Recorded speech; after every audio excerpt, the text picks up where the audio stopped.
Plano, Texas has a certain image: quiet, predictable. The kind of place where parents feel comfortable raising their kids and don't spend much time worrying about what could go wrong. In 2014, the Shops at Legacy was one of the busiest spots in town. Restaurants, bars, apartments, all packed into one walkable stretch. On a Friday night, it felt lively. Young professionals out with friends, music drifting out of open doors, people lingering on patios. It was Labor Day weekend, August 29, 2014. Christina Morris was 23. She grew up in nearby Allen and graduated from Allen High School in 2009. By her early 20s, she'd moved to Fort Worth and was figuring out adulthood on her own. The people who knew her described her the same way: warm, funny, put together. She loved fashion. Purple was her thing. And she had this easy smile that stuck with you. That weekend, she drove back to see old high school friends. They were meeting at an apartment at the Shops at Legacy, a place owned by a friend named Paulina Petrosky. It was one of those long weekend reunions, people who'd gone in different directions after graduation coming back together to talk, drink, and catch up on who they'd become. Christina drove in from Fort Worth and parked her Toyota Celica in the garage. The night moved along the way those nights usually do. The group bounced between apartments and nearby bars, including Scruffy Duffy's, sometime after midnight. They laughed, they drank, they rehashed old stories. At some point, Enrique Orochi showed up. Orochi wasn't part of Christina's close circle. They'd gone to high school together. They knew each other, but they weren't tight. He was 24. People there that night later said he seemed interested in her, more than just casually. Christina didn't appear to feel the same way. As the night wrapped up and people started heading out, Christina said she was ready to leave. Witnesses later said that's when Enrique offered to walk her to her car. One person would tell investigators that he seemed tense when he made the offer. Not openly aggressive, just tight, maybe frustrated. Christina didn't seem concerned. No one stepped in. She agreed, and the two of them headed toward the parking garage. It was 3:55 a.m. on August 30th. A security camera caught them walking up the ramp together. The clip lasts less than 10 seconds. That's the last confirmed sighting of Christina alive. 3 minutes later, cameras recorded Orochi's 2010 Chevrolet Camaro leaving the garage. Christina's Celica never moved. At first, her absence didn't set off alarms. It was a holiday weekend. People were traveling, phones died, plans changed. When she didn't respond to calls or texts, friends assumed she'd crashed at someone's place or decided to stay in town an extra day. Her father, Mark Morris, was the one who finally called 911. On September 2nd, 4 days after she was last seen, he reported her missing. Later, he said he wasn't panicking when he made that call. He kept telling himself there had to be an explanation. Staying calm felt easier than considering the alternative. Then, police found her car. It was still parked in the garage at the Shops at Legacy, unmoved. She hadn't come back for it. That's when the situation shifted from confusing to frightening. Investigators pulled surveillance footage and saw Christina and Enrique entering the garage together. They also found video from later that morning at a Kroger gas station in Allen. The timestamp was just hours after Christina was last seen. It showed Enrique Orochi at his Camaro, using a squeegee to clean out the trunk. At the time, it was just another detail. Later, it would matter a lot. Detectives brought Orochi in for questioning. In that first interview, he downplayed everything. He said he and Christina weren't really together that night, barely acquaintances. He claimed he hadn't even entered the garage with her. Police showed him the video. He adjusted his story. Yes, they'd walked in together, but once inside, they split up. He went to his car, she went to hers. He drove off. He didn't know what happened after that. It might have held up, if not for the phones. Cell tower data showed Christina's phone and Orochi's phone hitting the same towers after he said they'd separated. Even close to 5 a.m., both devices were registering in the same areas, moving along similar paths. Then Christina's phone went silent. Investigators got a warrant to search Orochi's Camaro. They collected samples from the trunk liner. Months later, the lab results came back. Christina Morris's DNA was found in the trunk. While detectives built their case, something else was happening outside of law enforcement. People started searching. At first, it was family. Mark Morris organized weekend searches with Plano police. He and his wife, Anna Morris, spent hours in fields and wooded areas across North Texas. Christina's mother, Johnny McElroy, who lived in Tulsa, eventually left her job and moved to Texas so she could help full-time.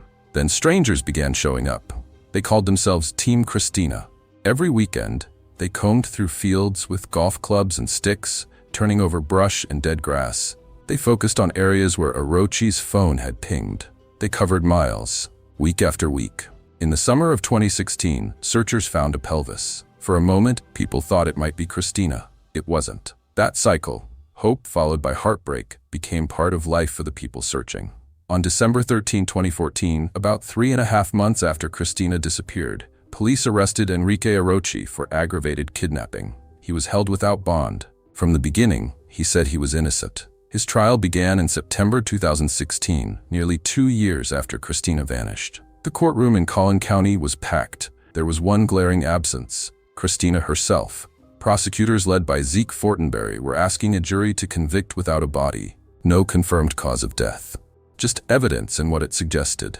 They laid it out piece by piece. The surveillance video of Christina and Orochi entering the garage together, his car leaving minutes later, hers staying put, the cell tower data, placing their phones together after he claimed they'd gone separate ways, his initial false statement to police, the gas station footage of him cleaning his trunk hours later, and the DNA, Christina's DNA, in that trunk. Investigators also testified about an odd item found in Orochi's room, a jar containing an oily liquid and scraps of paper with writing on them. A detective described it as possibly related to some kind of ritual meant to gain control over others. It wasn't central to the charges, but it added another layer to the picture prosecutors painted.